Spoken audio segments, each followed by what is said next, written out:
Hello, good afternoon. Announcement lang po. Kung magkakaroon po ng Pagsikat Place sa Cavite, sa Bulacan, or sa Pampanga, sa mga gustong mag-site visit, antayin muna natin yung license to sell, yung complete details ng house feature, kasi may natatanong kung bare or may um, first coating na.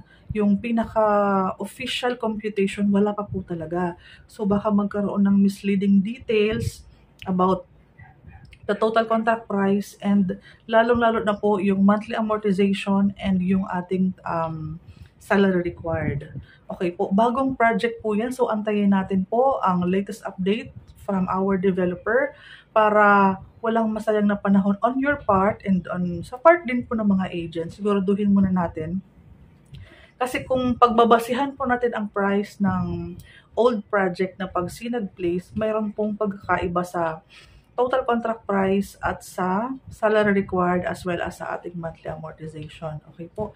In the event na tumaas, yun po ang aantayin natin sa official update about our total contract price, again, monthly amortization, and yung sa ating TCP. In the event kasi na baka tumaas, masayang po yung pag-site visit as early as now. May mga pumupunta na po sa site. Paano po kung ang naibigay sa inyo is old price? Baka doon tayo umasa, at pag nagkaroon ng official update na meron pong pagkakaiba sa computation, baka naman po malungkot tayo. Ayaw naman po natin masisi at masabihan ng mga misleading information galing sa part ng mga agent.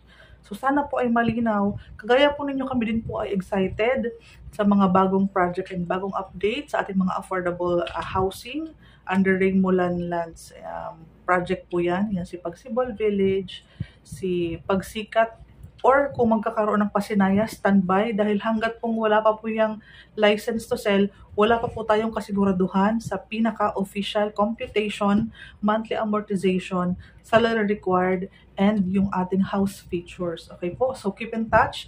Standby lang po. Basta anytime soon na magkaroon po ng update na maibaba sa amin,